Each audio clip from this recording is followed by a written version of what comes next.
자, 나눠주시고요.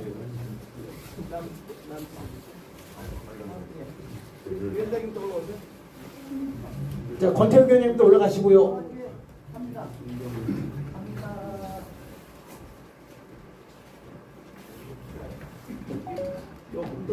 자, 찍겠습니다.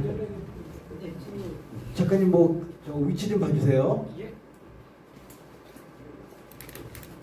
잠시만요.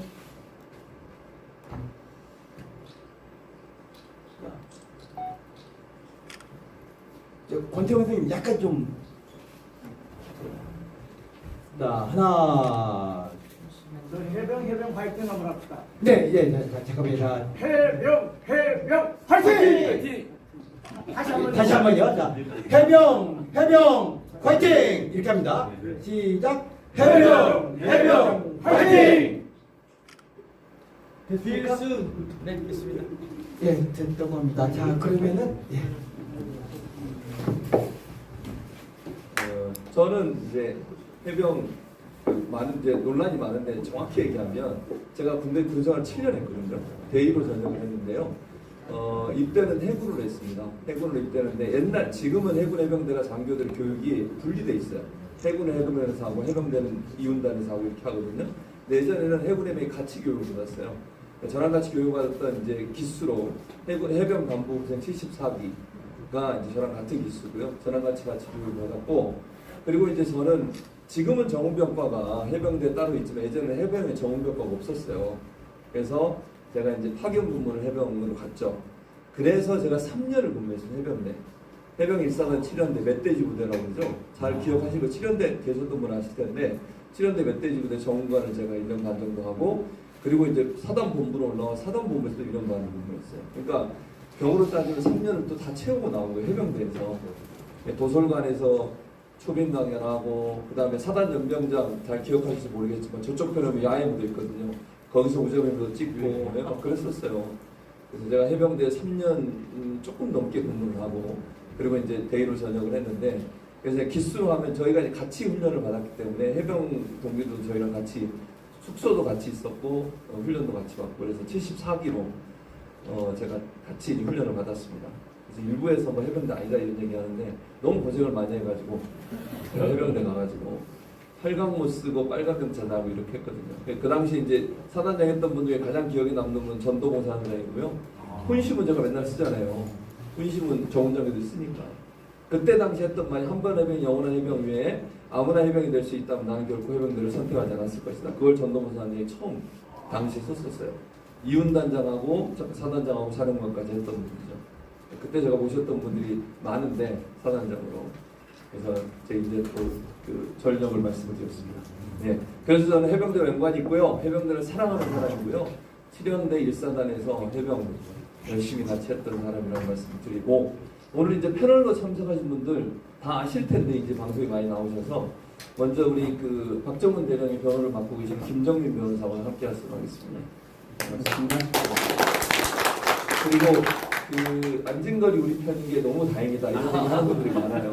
늘 사회 모든 현안에 가장 앞장서서 아스팔트의 전사? 저는 그렇게 표현합니다. 안진걸. 근데 되게 성품은 착하고 너무 순해요. 근데 불의를 보면 못 참는 우리 민생경제연구소의 안진걸 소장 모셨습니다. 네, 안녕하십니까. 우리 오늘 그 뉴탐사 서울의 뉴탐사 현장에 생중해 주셔가지고 여기 많은 분들 오셨는데, 지금 우리 뭐 현장 소리 유튜브도 보시고, 그다음에 못 오신 유튜브들 중에도 서울의 소리, 안진걸 TV 등등이 생방을 하고 있는데, 제가 지금 들어서 보니까 최소 몇백여 명 이상이 이 행사를 함께 보고 계시더라고요. 다 합치면 아마 이제 나중에 몇만 명, 몇십만도 보실 수 있는데, 이렇게 귀한 행사 준비해주신 정의자유해병연대 선생님들 응원하러 왔습니다. 예. 항상 평생 그 단기 사병으로 제대한 데에 대해서 죄책감과 죄송함을 할 수가 있다면 꼭 해병으로 한번 입대해보시고, 아무나 할 수 없다는 그 말을 들으니 또 좌절하고 있었습니다. 그러면 저는 그냥 그 비단기 사병으로 꼭 한번 다시 복무할 기회를 주시면 고맙겠습니다. 늘 너무 죄송해서요. 한번 더 해주십시오. 저도 사실 이제 기수로 따지면 박정훈 대령이 저보다 한 7기수 후배더라고요. 제가 훈련 받고 다음에 너무 화가 나고 정말 분노가 치밀어 오르는 일이고요. 해병대는 결코 그런 해병이 아닌데 일부 해병 단체들이 너무 간변 단체화 돼서 너무 화가 나는 부분도 많습니다. 솔직히 얘기하면 정의와 자유를 위하라고 돼 있잖아요. 해병대 기에 그렇게 돼 있어요. 정의와 자유를 위하여. 근데 정의와 자유를 위한 게 아니잖아요. 지금 하는 행동을 보면 이게 어떻게 정의와 자유를 위한 겁니까? 있을 수 없는 일이고요. 정말 우리 사랑하는 후배가 그렇게 안타깝게 죽음을 맞이했는데 또 그 수사를 제대로 하겠다는 정의로운 해병에게 이런 일들이 일어나고 있는 이 현실을 보면 이 나라가 정말 제대로 된 나라인지 분노를 금할 수가 없고 바로 잡아야 된다. 우리가 시작하는 이 모임이 그런 바로잡음의 원천이 됐으면 좋겠고 힘을 합쳐서 적은 힘이라도 함께하면 저는 큰 힘이 될 거라고 생각합니다.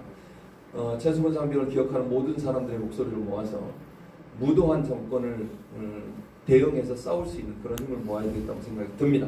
두 분 모신 이유는 사실은 김정민 변호사께는 법적 문제를 좀 여쭤보고 싶었고요. 안진걸 소장께는 사회적 문제, 이번 최수근 상병 관련한 여러 가지 사안들, 또 박정훈 대령의 이런 재판 관련된 부분들 여쭤보고 싶어서 모셨는데 일단 가장 먼저 오늘 핫한 이슈가 전 국방부 장관 이종석 사임을 했습니다. 그러는 지금 김정민 변호사가 진행하고 있는 재판에 증인으로 지금 요청을 해놓은 상태죠. 어느 정도 진행되고 있는지, 증인으로 불릴 가능성이 있는지, 또 부른다면 어떤 걸 물어봐야 되는지 설명을 좀 부탁드리겠습니다. 지금 3회 공판까지 마쳤고요. 이종석 국방장관이야 당연히 불러야 될 사람 아니겠습니까? 지금 그 호주에 갔다 왔다 여러 가지 말하는 중에 제가 귀에 쏙 들어오는 말은 저는 안 했습니다.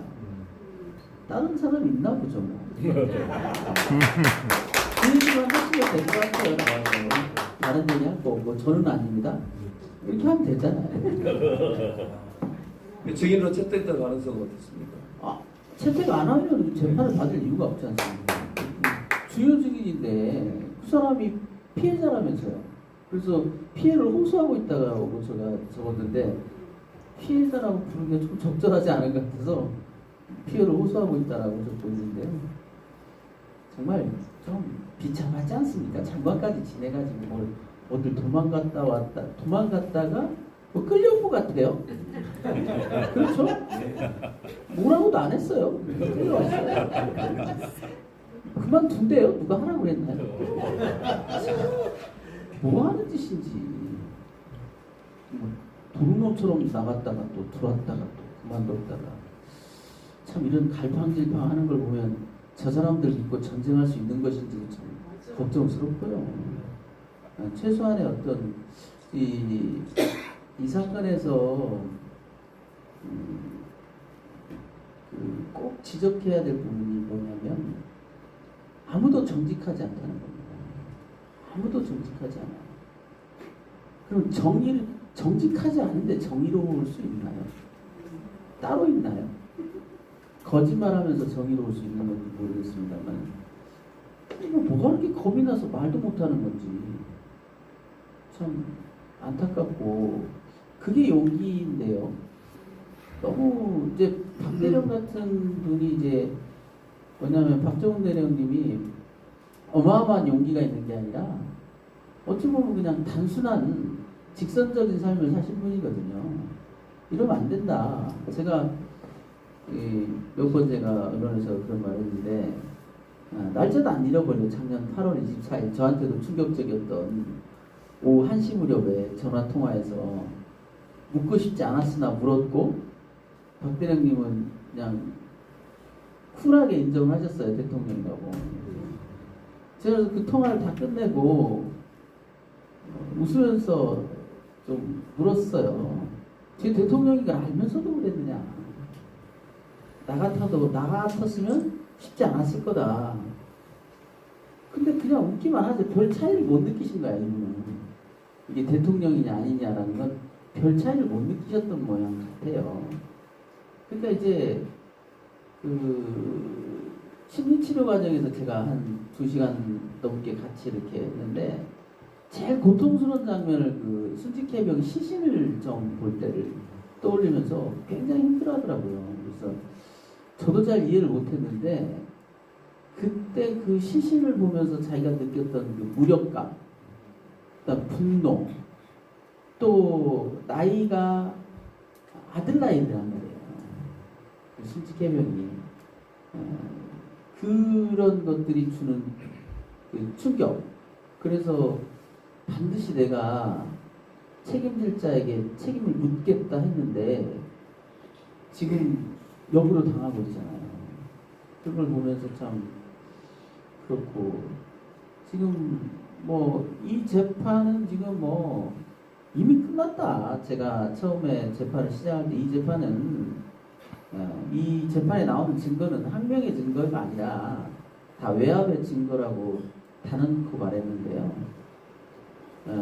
어떤 결론이 날지 모르지만 결국 이 하나의 최고 권력의 부패 때문에 또 많은 사람들이 희생되게 생겼습니다. 보면서 안타깝기도 하고 그 중엔 저희 후배들도 있을 것 같고요. 그런데요. 또 이제 법적인 걸 떠나서 제가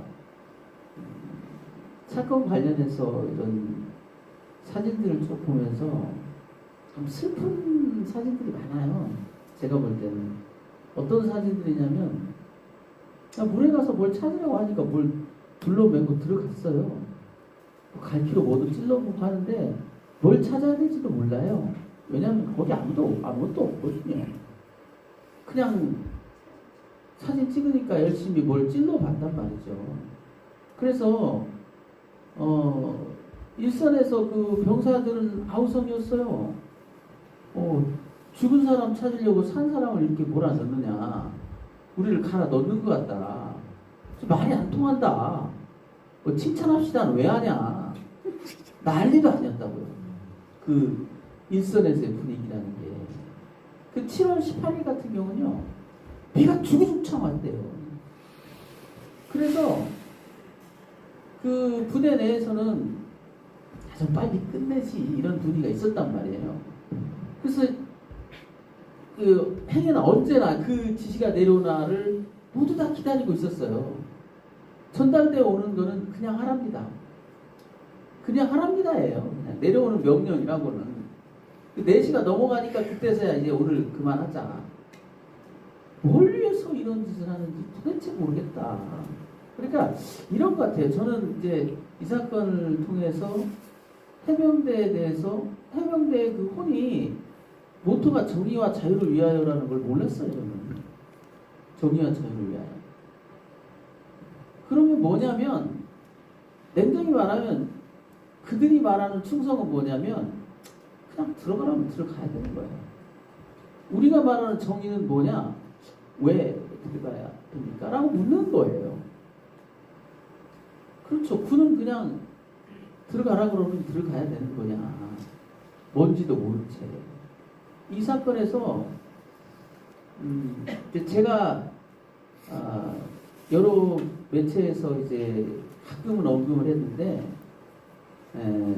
이 사건의 불행이 싹튼 그 경위를 보면 굉장히 서글퍼요.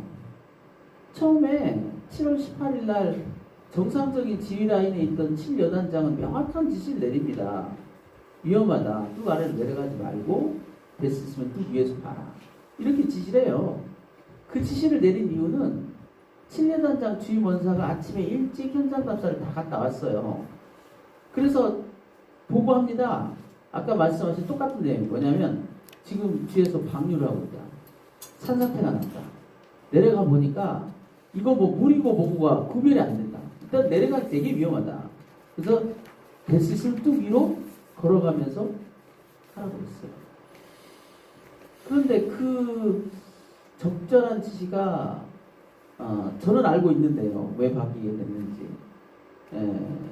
굉장히 그런 부분에 있어서 현장을 모르고 첫째, 현장을 몰라요. 보려고 하지 않아요. 뭔가 다른 목적이 있지. 현장을 보지 않고 다른 목적이 있고.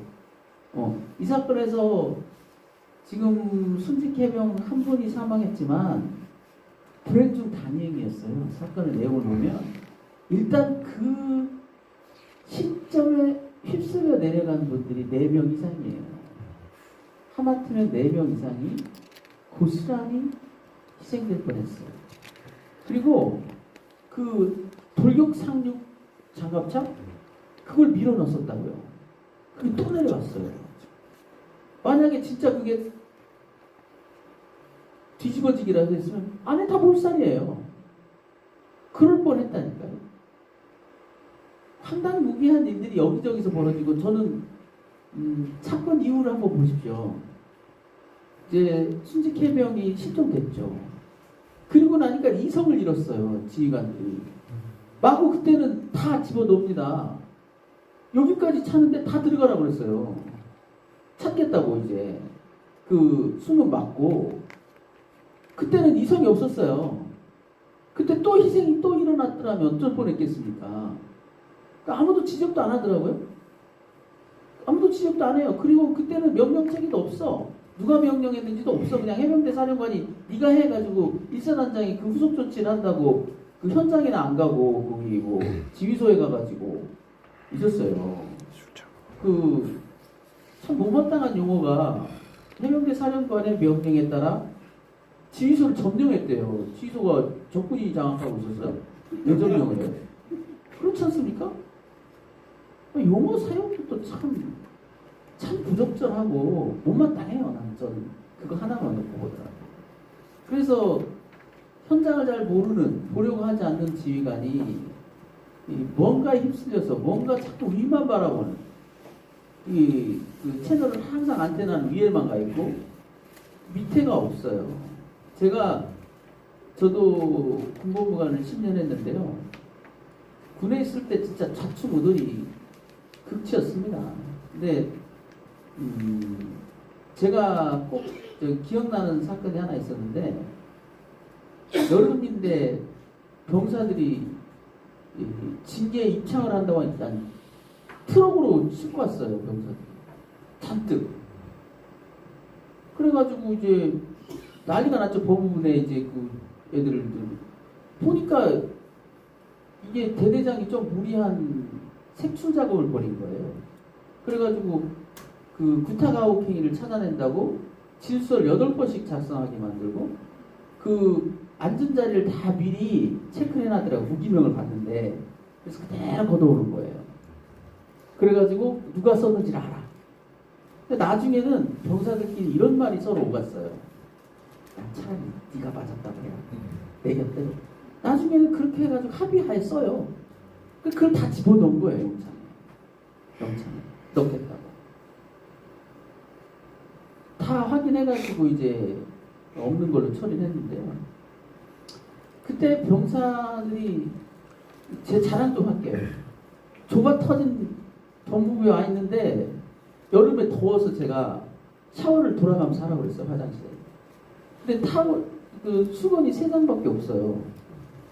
3장밖에 없어. 그래서 그 병사들한테 양해를 구했어요. 어떡하냐. 타월이 3개다. 먼저 들어간 사람이 쓰고 빨아서 넘겨줘야 될 거다. 그랬더니 애들이 막 이렇게 쳐다보는 거예요. 그래서 저는 이제 나오면서 아니 타월이 없을 수도 있지 뭐 그런 것까지 저렇게까지 나를 이상한 사람으로 볼 건 없는데 그런데 나중에 알고 보니까 샤워를 3일 동안 못 한 거예요. 3일 동안 그거 적느라고. 그래서 정말 죽여버리고 싶더라고요. 그 대대장. 근데 못했어요. 그 대대장 이건 때문에 사단장과 저하고 한판 붙었거든요. 정말 치열하게 붙었는데 제가 졌어요. 박대령한테 그게 좀 미안해요. 저는 졌어요. 근데 1시간 넘게 싸우고 그 이후로도 그 힐증이 컸죠. 그 대대장 육사 출신이었거든요. 그 대대장을 이끌어가겠다라고 칼을 빼드는 바람에 저하고 사단장하고 결국은 끝까지 앙숙했어요. 나중에는 사단장이 저한테 이렇게 얘기하더라고요. 야 몽참모 너는 내가 센 줄 알지 이러는 거예요. 저 거짓말 안 보태고 하는 말이에요. 그래서 제가 아니 우리 사단에서는 제일 세지 않습니까? 그랬더니 야 그런 소리 하지 마. 나 얘 입건하면 잘려 후배들한테. 쟤네들이 나 뭐 선배로 나 알 거 아니야? 죽는 거야 바로. 솔직하게 얘기하더라고요. 그래서 타협에 타협을 거듭해서 입건 안 하고 어찌어찌 했는데 나중에 그 한번 대령됩니다. 대령됐어요. 그 사단장이 결국은 지급을 못했어요. 사망사고 마구 터지는 바람에. 그래서 인사참모로 세웠거든요. 이번에 이종섭이 창준 거랑 똑같이 그런 사건에서도 그 육사 출신이라는 이유로 그냥 대령을 시키더라니까요. 자기가 삼성에 못 갔어요. 그 사단장님께서. 나중에 후회하시더라고요. 그런 걸 보면서 이 우리 군대가 정말 정의와 자유 그리고 충성을 따르는다니까요. 이게 너무 웃기지 않습니까? 정의와 자유가 곧 충성이에요. 왜냐하면 충성은 상관에 대한 충성이 아니기 때문에 국가를 위해서 국민을 위해서 충성하는 거 아닙니까? 정의롭지 못하고 자유롭지 못한 충성이 어디 있어요? 물론 군인이 자유로울 수는 없겠지요. 그러나 국민의 자유를 보호해야 되고 본질적으로는 정의로운 국가 권력을 보유하기 위한 것이지. 이번 일도 보십시오. 도대체 무슨 짓들을 하는 건지를 모르겠어요. 왜 저 난리짓들을 치르는 겁니까? 도대체 누구를 위해서? 저는 오히려 대통령이라면 반대가 돼야 되지 않냐는 거예요. 아니 이런 일로 사단장을 처벌하지 않으면 누가 나를 믿겠나? 이게 정상적인 거 아닙니까? 맞습니다. 맞죠? 예, 이게 반대가 돼야 맞는 거예요. 근데 우리가 아는 것과 너무 다른 그들만의 생각이 있는 거고 그 생각의 뿌리 깊숙이에는 선민의식과 차별의식, 국가가 내 거다라는 착각, 우리들만의 것이다라는 착각, 우리 몇몇 그 잘나고 똑똑한 놈들의 것이다라는 착각. 그러니 그 병사는 그냥 우리를 지키기 위한 도구지 뭐. 불쌍하지 뭐. 뭐 적당히 뭐 수직해주고 뭐 이렇게 해주면 되는 거 아니야? 그래서 그 군사보좌관이라는 사람이 텔레그램에 남깁니다. 아니 수직 됐지 않습니까? 왜 조사를 하고 난립니까? 수직으로 끝났으면 되는 거지. 그런 얘기를 한다니까요. 그래서 이번에 이제 그 못된 버르장머리가 언제 하루아침에 고쳐지겠습니까만은 제가 군대는 꼭 우리 군은 666 같다. 641한 육사를 위한 오로지 그거예요. 이것들은 나라가 망해도 아마 살아남을 것 같아. 나라가 망해서 다른 나라로 바뀌면 또 그 나라에 충성하겠지. 그 나라의 지배 세력에 또 줄을 대고. 그렇죠. 어떻게 국가보다 더 강고한 세력이 존재할 수 있으며, 물론 이제 이 임성근 사단장이 물론 육사 출신은 아니지만 왜 군대를 그렇게 일부 권력계층이 휘어잡고 그들만 내리내리 돌려가면서 하며 거기에 대해서 조금이라도 잘못을 지적하거나 문제 제기를 하면 철퇴를 가하려고 하느냐. 이번 일도 그렇지 않습니까? 의견이 다를 수 있죠. 그것까지는 이해하겠어요. 그런데 범죄자를 몰라요. 제가 계속 매체에 나가서 얘기하는 게 망상이랍니다. 대통령이 화를 냈던 게 망상이래요. 군검사가 쓴 구속영장 청구서에 나와있어요. 망상이라. 그래서 제가 영장 청구 심사 때도 실제 심사 때도 막 뭐라고 했죠. 책상까지 내리치면서 어떻게 망상이라고 하나 증거가 있지 않느냐. 그때는 아직 통화 기록도 없을 때였어요. 근데 이번에 그래서 고소했습니다. 그 해병대 그 박대령이 그 군검사를 고소했어요. 허위공문서 작성, 동행상, 감금미수. 감금미수예요. 판사를 속여서 집어 쳐넣으려고 했던 거예요. 왜? 쳐넣어달라고 하니까. 쳐넣어달라고 하잖아요. 야, 나 지금 난리 났다. 야, 나 다 들키게 생겼다. 그때 난리 났거든요. 대통령 개입설 다 스테이트 보도되고 나니까 27일 날 보도되고 나니까 28일 날 우리도 얘기하니까 바로 31일 날 구속영장을 쳤어요. 이 미친놈들이. 그러면서 망상이라 망상. 통화기록 다 들고 있었던 놈. 거기서 박대령이 핸드폰을 다 없애가지고 포렌식이 안 돼서 전화번호가 하나도 안 나왔대요. 포렌식 다 돼서 문자까지 다 나갔는데. 응? 증거 저는 구속영장을 보면서 아직도 영원히 잊지 못할 거야. 그 구속영장 표현 중에 자신에게 유리한 증거를 인멸하고 이런 표현이 있어요. 아니 자기에게 유리한 증거를 인멸할 세상 천하의 바보가 있나요? 얼마나 구속시키고 싶었으면, 얼마나 급했으면. 제가 너무 많은 얘기를 했네. 아무튼 임태훈 소장님 재판은 잘 될 거고요. 저는 그렇게 단언합니다. 우리나라 망쳐든 나라 아니에요. 그렇기 때문에 우리가 이기면 이거 망쳐든 나라에나 일어난 일이에요. 망쳐든 나라 아닙니다. 반드시 이길 거고요. 저는 그걸 넘어서 박대령과 함께 꼭 이 범죄 행위를 저지른 많은 놈들을 하나하나씩 찾아서 그들을 법정에 다 세울 거예요.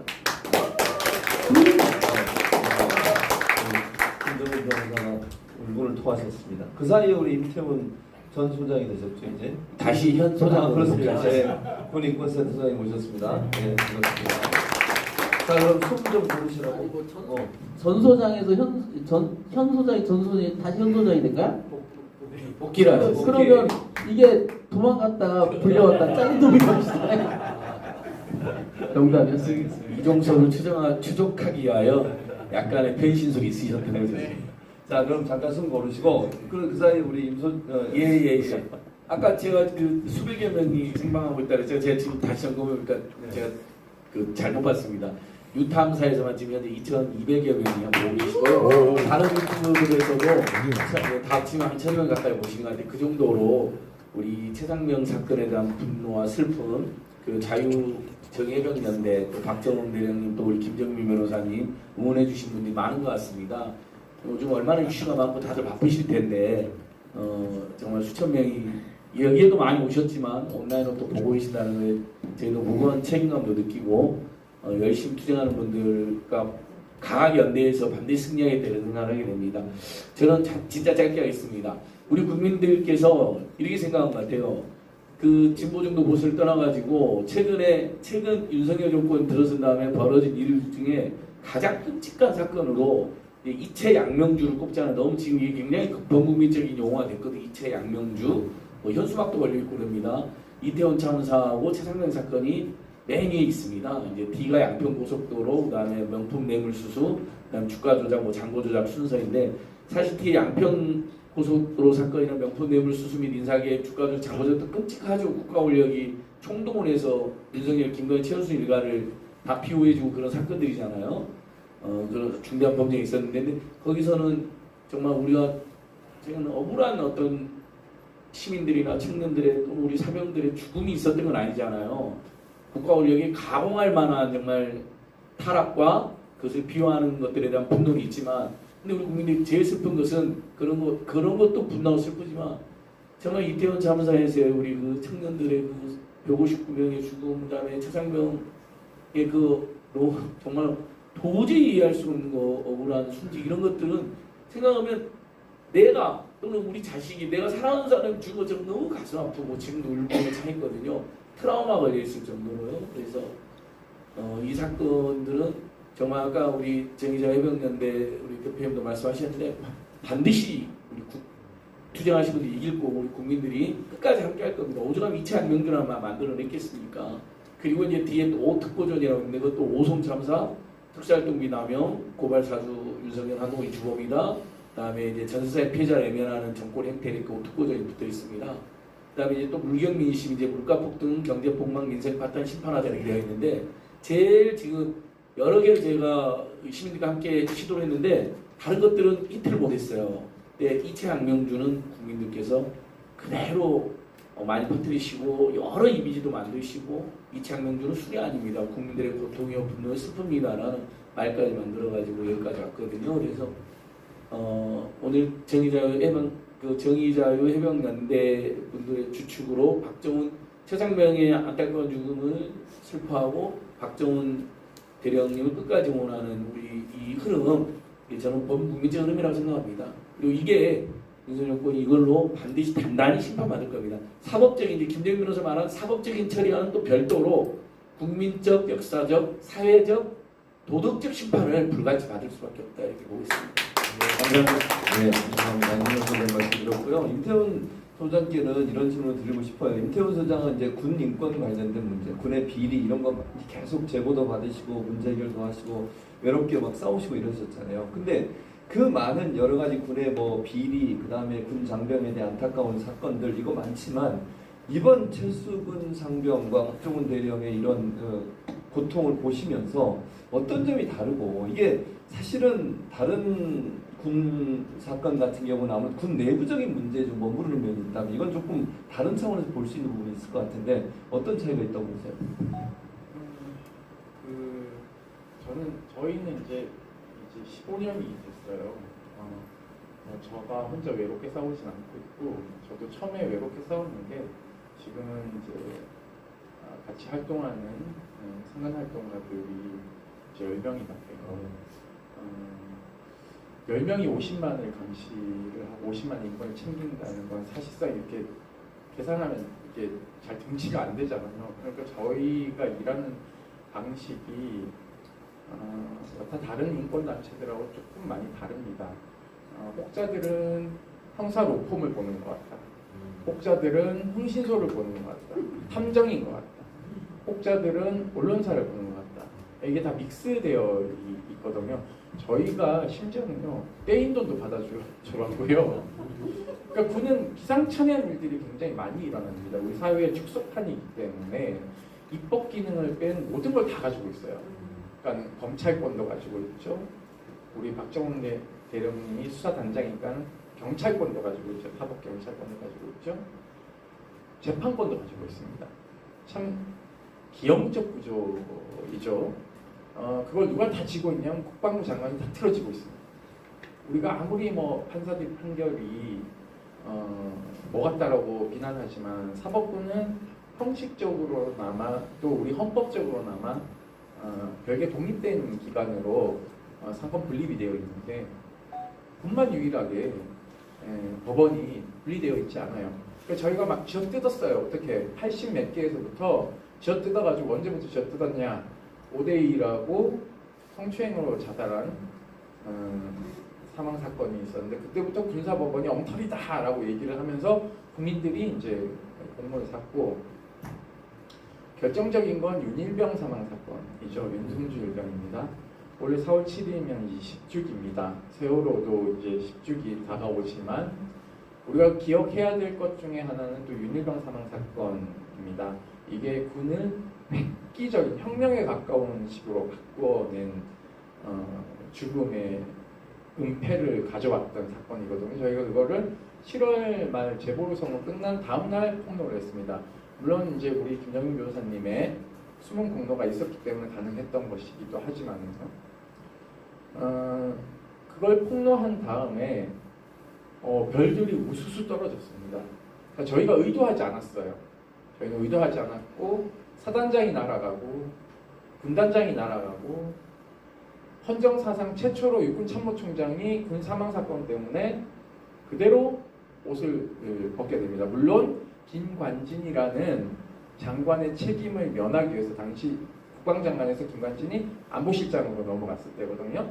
그러니까 이게 너무 이제 여론이 거세게 보수 진영에서도 비난 일색으로 가니까 이게 잘못하면 안보실장이 경질이 되니까 육군 참모총장이 제가 그때 오전 7시 반에 이제 비가 오는데 이제 방송 출연하러 가는데 KBS 기자가 형 큰일 났어.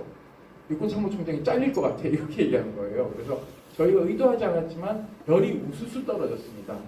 제가 군사재판 가니까 어떤 헌병 장교가 소장님이 떨어뜨린 별이 몇 개인지 아세요? 그러면 시알려 주더라고요. 그래서 그때 처음 알았습니다. 근데 잘 보십시오. 최상병 사망 사건이 일어났고 되게 단순하지 않습니까? 그 유속이 굉장히 빠른데 물에 들어가게 했어요. 사단장의 지시가 있었고 그러면 사단장이 보직 해임되면 되는 겁니다. 그러니까 옷을 벗기면 되는 거예요. 군복을. 그런데 어제도 JTBC에 나오지만 옷을 벗기려고 했던 사람이 갑자기 옷을 안 벗고 언론에 발표하려는 게 다 뒤집힙니다. 이런 경우는 제가 잘 못 봤거든요. 갑질대장 박찬주도 사실상 구속됐었죠. 여러 가지 군의 사건들이 은폐돼서 폭로될 때마다 책임은 누군가 졌습니다.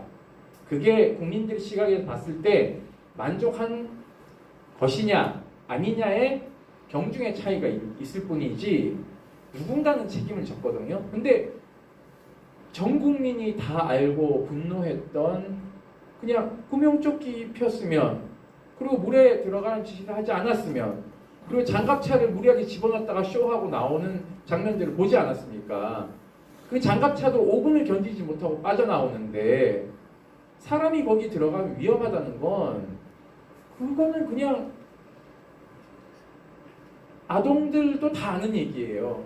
그런데도 불구하고 본인이 책임지지 않겠다라고 하면서 지금까지 버티고 있고 애꿎은 부하들만 지금 전부 다 줄줄이 사탄으로 엮어놓고 있는 것이거든요. 그러니까는 저는 이 책임이 과연 누구에게 있냐. 오늘 이제 이종섭 대사를 사의 표명한 걸 수리했다고 합니다. 공교롭게도 제가 이제 그 국민 후보 출마하던 날 그 도망을 나갔고 컷오프되고 처음 이제 외부 일정인데 제가 어제 총회에서 이제 제 신임을 받아서 소장에 이제 복귀하게 됐는데요. 오늘 또 이제 이렇게 사의를 하게 되지 않았습니까?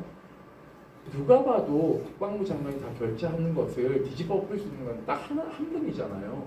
누구? 국군 통수권자. 이것은 그냥 일반 상식적인 사람들은 다 아는 얘기입니다. 그러니 지금도 이 지경이 됐는데도 불구하고 임성근 사단장은 그대로 수사를 달고 해병대의 명예를 목사발을 지금 만들어 놓고 있어요. 그러니까 엄밀하게 얘기하면요. 군을 쑥대밭을 만들어 놨습니다. 누가? 대통령이. 본인이 안보를 그렇게 강조하고 그렇게 군의 사기 진작을 위해서 군을 흔들지 말아라고 주장을 하면서도 불구하고 국군 최고 통수권자가 지금 군을 엉망진창으로 만들고 있습니다. 그리고 여러분 보셨겠지만 국회의원을 행사장에서 경호처장이라는 자가 마구 때립니다. 이 모습 어디 많이 보시지 않았어요? 차지철이 하던 짓이에요. 박정희 정권 때. 그런 짓을 버젓이 할 수 있는 게 과연 누구의 생각이고 누구의 판단일까? 윤석열 대통령이죠. 저는 이 부분에서는 뭐 사법적 책임 뭐 이런 것 다 떠나서요. 저는 그냥 본인이 책임져야 된다고 생각합니다. 그 책임이 저는 뭔지는 잘 모르겠어요. 하지만 우리는 특검이 지금 패스트트랙에 올라가 있고 총선이 끝나면 패트는 국회의장의 결정에 따라서 태워지면 되는 겁니다. 그러면 가결이 될 것이고요. 그러면 이제 그때부터는 대통령의 시간입니다. 거부권 행사할 것이냐, 수용할 것이냐. 그럼 여타의 다른 특검과는 어떤 차이가 있냐라는 문제가 여기에 이제 존재하는 것이죠. 수사 외압의 실체가 결국 이종섭 장관 한 명이 이 수사 결과를 다 뒤집어 엎었냐, 아니면 대통령의 지시에 의해서 다 뒤집어 엎었냐는 명백히 다른 문제이기도 한 거죠. 대통령이 그런 지시를 했다면 그것은 헌법 위반이기 때문에 중대한 탄핵 사유가 된다라는 것은 뭐 여러분이 다 알고 있지 않습니까? 그렇기 때문에 책임은 명확해졌고 도망가려고 한 자가 누구인지 다 국민들이 보지 않았습니까? 출국금지 된지도 모르고 대사로 임명하고 쥐구멍으로 빠져나가서 도망치듯이 왔고 그리고 수도권에서 지지율이 15% 꺼지니까 부랴부랴 불러들였어요. 저는 이 손발이 안 맞는 것들을 봤을 때 이게 도대체 누가 연출을 하고 있는 것인지도 잘 모르겠고 누가 책임지고 있는 것인지 잘 모르겠다는 것이죠. 그래서 이종석 장관이 저는 이쯤 되면 공수처가 핸드폰도 바꿔서 냈기 때문에 사실 증거인멸 우려가 있기 때문에요. 구속영장 청구해야 되는 게 맞습니다. 네, 근데 구속영장 청구를 못하는 것인지 안 하는 것인지는 잘 모르겠어요. 왜냐하면 신병을 빨리 확보해야 되거든요. 해외로 도주 왔죠. 단순 도주가 아니죠. 대사라는 직을 줬기 때문에 우리 사법당국이 체포영장 발부를 해도요. 호주 사법당국이 체포를 해서 호주 법원에 세워야 됩니다. 그리고 송환 절차를 밟아야 되는데 대사를 체포하지 못합니다. 왜? 면책특권이 있으니까. 그런 계획들을 누군가가 다 짰다는 것이죠. 그리고 신범철 차관도 지금 국회의원 출마를 하지 않았습니까? 임종득 2차장도 지금 출마를 했어요. 이런 사람들이 이제 의회에 들어와서 배지를 달면 그게 방탄국회지 뭐겠습니까? 그 누구를 지키는 호위무사가 되는 거죠? 윤석열 대통령을 지키는 호위무사가 되는 겁니다. 그러니까 저는 이 싸움이 처음에 시작됐을 때 아마 서울의 소리를 기억하실 겁니다. 서울의 소리 출연해서 첫 일성이 뭐였냐면요. 박정원 대령이 승리할 것이다. 이길 것이다 라고 얘기했습니다. 네. 그러니까 그것은 저희 단연간의 군인권 활동에 있어서의 촉입니다. 그리고 박정원 대령이라는 사람이 어떤 사람인가를 제가 헌병대장 시절부터 지켜봐 왔기 때문에 군인들이 보통 이렇게 표현하지 않습니까? 군대, 경찰, 검사 등 칼 찬 사람들이라고 얘기를 하죠. 박 대령은 칼을 2개 차고 있어요. 군인의 칼을 차고 있고 수사권의 칼을 차고 있습니다. 잘못 건드렸다고 생각하고 있어요. 칼 2개 찬 사람을 함부로 건드리면 안 돼요. 칼 하나 찬 사람들이. 그것도 요만한 단도 들고 장검 든 사람한테 달려들었다가 저는 지금 정신을 못 차리고 있다고 판단하고 있습니다. 물론 아마 계획을 또 정교하게 짤 겁니다. 이것을 어떻게 해서 특검 정국을 헤쳐나갈 것인가. 이런 판단도 할 수 있어요. 특검 수용합시다. 어차피 우리가 다 막으면 됩니다. 라는 생각을 할 수도 있어요. 왜냐? 대법원장도 자기가 임명한 사람, 검찰총장도 자기가 임명한 사람. 왜냐하면 특검이 구성돼도 검찰에서 인력을 파견해줘야 되거든요. 즉 법무부 장관의 협조가 있어야 됩니다. 그런 것들을 가지고 다 장난질을 할 수가 있다는 거예요. 그렇기 때문에 여러분들이 이 총선 이후 벌어지는 이 사건의 전개에 대해서 정말 예의주시하고 잘 지켜봐야 된다. 정치권만은 믿어서는 안 된다. 정치권이 해결하지 못하면 결국 누가 나서야 된다? 국민들이 나서야 된다. 예. 저는 그래야지만이 의정 활동하시는 의원들의 국민들이 목줄을 쥐고 제대로 땡길 수 있다. 아시잖아요. 선거 전과 선거 후는 매우 자세가 달라집니다. 고개를 숙였다가 이건 제가 본능적인 걸 얘기하는 겁니다. 왜냐하면 한 표를 받아야 되니까 어떻게든 잘 보여야 되는 거고 되고 나면 4년 동안은 일단은 문제 없기 때문에 자세가 이제 굳어지기 시작해요. 이 굳어지기 전에 이 굳어지지 않게끔 유연하게끔 여러분들이 자꾸 이렇게 의원님들을 흔들어야 됩니다. 이렇게 괴롭히라는 얘기가 아니라 제 얘기는 각자 지지한 의원님들을 계속 호소하고 이렇게 하셔야 됩니다라고 얘기를 해야지 민의가 반영되거든요. 네, 그러니까 그런 부분에서 여러분들의 힘이 매우 중요하다는 말씀을 드리고 싶고 그렇기 때문에 제가 컷오프 된 것에 대해서 너무 슬퍼하지 마시라. 왜냐하면 저는 인권운동 현장에서 할 수 있는 역할을 다 하면 되는 것이고요. 그게 어떻게 보면 또 다른 시민들과 함께 박정훈 대령을 지키고 최상병의 억울한 죽음과 수사외압의 실체를 밝힐 수 있는 또 다른 동력과 힘을 만들 수 있다고 저는 생각을 하고 있습니다.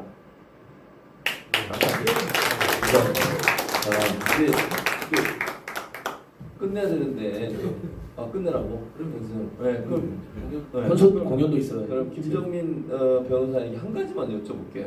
이 문제 왜냐면 이거 법적 짧게 얘기하세요. 뭐냐면 이종석 전 장관을 변호하는 변호인이 밝힌 거예요. 그게 잘못됐다는 걸 설명을 해주셔야 돼요. 뭐라고 얘기했냐면 직권남용으로 지금 공수처에 고발이 되어 있거든요. 남용할 직권이 없다는 거예요. 직권이. 이유는 사망 사건은 외부에 수사하게 돼 있는데 국방부 장관은 거기서 지휘하고 감독할 권한이 없기 때문에 직권남용으로 고발된 걸 자기는 인정할 수 없다. 이렇게 얘기했어요. 어떻게 생각하세요? 자기가 인정하고 말고가 중요한 건 아닌 거고요. 관심 없습니다. 대통령이 중요한 거죠. 지금 뭐 대통령 탄핵이냐 아니냐가 중요하지. 괜찮습니까? 이미 하는 그 영역에서의 싸움 끝났고요. 끝났고 국가가 위기에 빠지지 않도록 현명하게 잘 처리해줬으면 좋겠고 국방부 장관도 잘 변호하시기 바라고요. 저는 변호인이 현명하게 빨리 이걸 지목해서 풀려나갈 거라고 생각합니다. 네, 감사합니다. 오늘 이렇게 이태원 소장, 김정민 변호사, 안진걸 소장 세 분 나오셔서 좋은 말씀 해주셔서 감사드리고 저희가 이제 함께 말씀 나눴지만 이 말 들으신 말씀을 기반으로 해서 여러분도 함께 힘을 모아주셔서 박정훈 대령의 억울함을 풀고 최수근 상병의 그 순직을 영예롭게 만드는 길은 진실을 파악하는 거예요. 누가 지시를 했고 누가 최정점이 있고 어떤 사람이 이걸 오거나이즈해서 이걸 밀고 가고 있는 이걸 밝혀내서 반드시 책임 물어야 돼요. 임기 때 못하면 이게 끝나고라도 해야 되는 거 아닙니까? 그게 우리가 해야 될 일이죠. 국민이 해야 될 일이고 그것이 바로 해병대의 정신이고 해병 전후에 우리가 얘기하는 자유해병연대 반드시 해야 될 일이라고 제가 생각합니다. 짧게 한마디만 드리면 제가 이제 이 사건 터졌을 때 이종석 장관을 탄핵해야 된다는 얘기를 수리남에 나와서 처음 했습니다. 네. 그러니까 탄핵을 해서 6개월 이상 발을 묶어둬야 도망가지 않고 증거인멸을 하지 않는다라고 얘기를 했는데 공교롭게도 탄핵을 잘 밀고 민주당에 가시다가 그때 이재명 대표께서 단식 농성을 하고 있어가지고 이제 힘이 좀 붙이셔가지고 이게 이제 엎어졌어요. 그러자마자 대통령이 짱 보고 있다가 자진 사퇴하는 방향으로 해서 도주를 뒤로 빼돌린 겁니다. 그래서 제가 그때 도망갈 것이다라고 했는데 정말 딱 맞아떨어졌어요. 그러니까 이게 촉이라는 게 이분하고 저하고 합이 잘 맞기 때문에요. 이 합이 하나 둘 한번 역으로 보시면 다 맞아떨어지고 있습니다. 그렇기 때문에 여러분들 힘을 더 내시고 총선만이 끝나면 다 해결될 것이다라고 생각하시면 오산이다. 총선이 끝나고 나서 시작이다. 라는 말씀을 드리고 싶습니다. 아마 저도 한 말씀만 드리면 국민들께서 또 어제 오늘 절망한 게 이 사건을 자그마한 사건이라고 대통령실 고위 관계자 우리 해병대 선후배님들이나 전우들이나 유가족들이나 또 그 현장에서 생존해가지고 트라우마에 시달리는 분들은 처음에 윤석열 오딩은 이만한 사건이라고 표현했고요. 그 다음에 이제 자그마한 사건이라고 그러잖아요. 진짜 천벌받을 놈들이라고 생각합니다. 네. 감사합니다. 이렇게 바쁘게 내주셔서 감사하고 세 분의 말씀 잘 들었고요. 예, 질문 있으세요? 네, 말씀하세요. 이종석 장관의 변호인이 직권남용이 아니라고 했잖아요. 그럼 항명도 아닌 거 아닙니까? 맞습니다. 그래서 그게 이제 전 변호인, 저 전에 변호했던 분이 이 수사지휘권의 대상이 아니다. 그러니 명령권도 발생하지 않는다라고 주장했거든요. 그 얘기는 연관이 있습니다.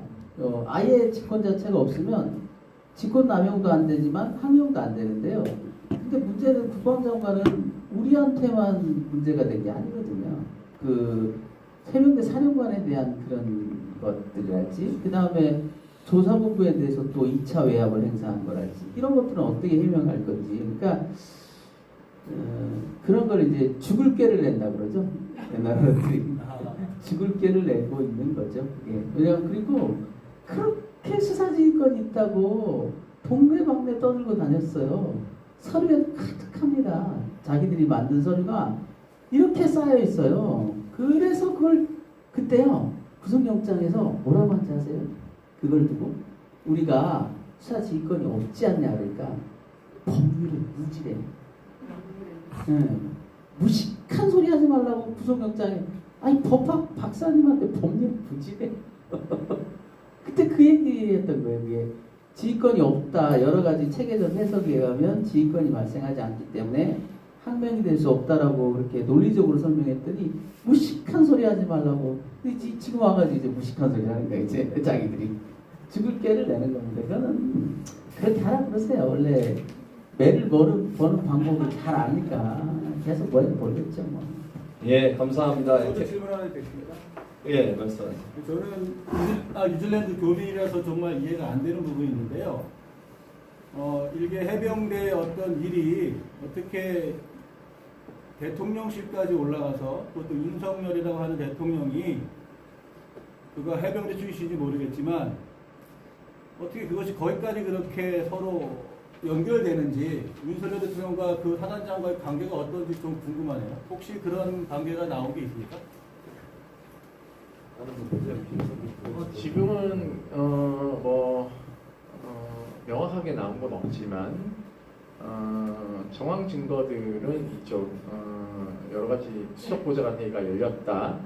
그리고 이 사인을 하고 그대로 발표하는 걸 뒤집어 엎었던 것이 대통령실이고 안보실 2차장과 통화한 내역들이 다 나오기 때문에 사실은 이제 법적인 증거로 가야 되는 거고, 그리고 이제 보직해임이 사실은 있었냐 없었냐에 대한 부분도 김병주 의원이 국회에서 하루 짐을 싸고 조출 명령이 난 것들이 지금 하나도 밝혀지고 있지 않습니까? 그러면 이거를 뒤집어 엎은 사람이 누군가가 이제 핵심적인 것이 남는데 좋은 질문 해주셨는데요. 사실 그건 수사를 해봐야 되는 사항이기 때문에 이게 이제 정확하게 밝혀야 되는 건 대통령실이 장관에게 어떤 누구와 명령을 전달했느냐. 그 국방부 장관의 사인을 뒤집어 엎을 수 있는 사람은 안보실장도 아닙니다. 2차장도 아니고요. 유일의 분야의 대통령 한 명이고요. 제가 이제 한 말씀만 덧붙이면 저는 처음엔 대통령 단순 경로서를 더 확률이 높다고 봤어요. 보고를 받고 어떤 법률적 이유 때문에 격분했다. 근데 현재까지 나와 있는 정황 증거를 쭉 제가 분석해 본 바로는 노비설이 좀 더 확률이 높은 것 같아요. 그 임성근 사단장이 그 같이 근무했다는 거 아닙니까? 김태호랑 예전에? 아니 그런 차원보다는 그러니까 이제 친해서 예. 가까워서 쟤를 좀 돌봐줘야지 이런 차원이 아닌 것 같아요. 왜냐하면 그런 이미 군에서 버린 카드이기 때문에, 왜냐하면 안보실 그 해병대 사령관이 버렸고요, 국방장관이 버렸지 않습니까? 군 자체에선 구해주지 않을 거라고 봐요. 왜냐하면 그분이 육사 출신도 아니에요. 군에서는 비주류입니다. 비주류. 그분을 위해서 안보실이 나섰다? 차라리 그랬으면 좀 이해라도 하겠어요. 그게 아니고 여러 가지 정황상으로 보면 노비설이 좀 더 확률이 높은 것 같아요. 아니 그러니까 초기에는 이제 민성근과 이 김태호의 연관설이 쭉 있었는데 뉴질랜드에서 여기까지 오셨다고 하니까, 근데 저희들 최근의 분석은 윤석열이 이태원 참사에서 159명이나 어마어마한 희생과 그 참사가 있었는데 거기 1박 2일 만에 나타나가지고 여기서 이렇게 많은 사람들이 죽었냐, 삿대질하고 내진탕? 압사? 내진탕이었죠. 헛소리 막 찌끄리지 않았습니까?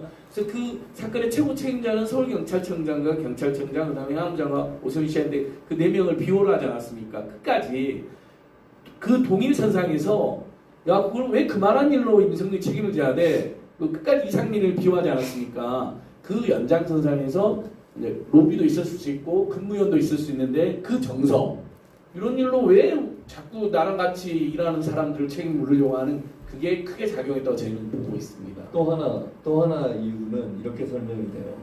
여러분 잘 기억나죠? 오천에 해병대 그 오천 있잖아요. 오천에 엄청난 물난리가 났어요. 그 옆에 오천에 하천이 흐르거든요.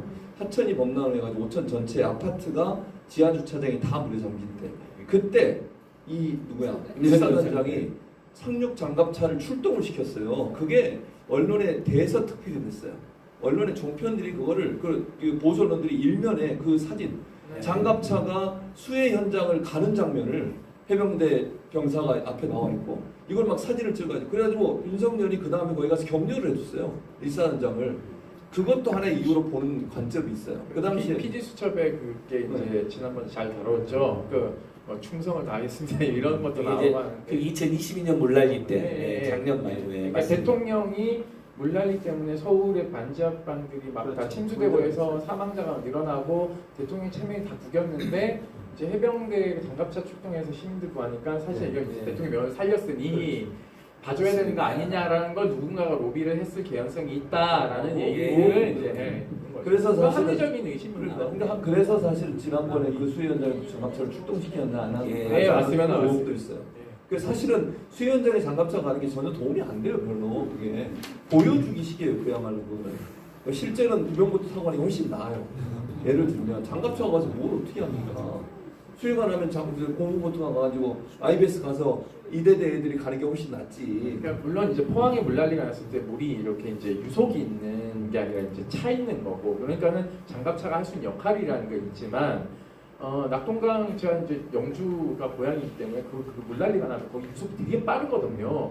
거기에 장갑차를 집어넣는다? 장갑차도 잘못하면 침수돼서 사고가 발생할 수 있는 것이거든요. 그래서 이 두 개의 차이는 엄연하게 있기 때문에 해병대나 장갑차 부대의 사람들은 이게 들어가야 될 곳인지 아닌지를 잘 압니다. 그리고 대부분 해병대의 장갑차는 상륙작전, 즉 바다에서 이렇게 육지로 이렇게 들어오는 작전을 펼치기 때문에요.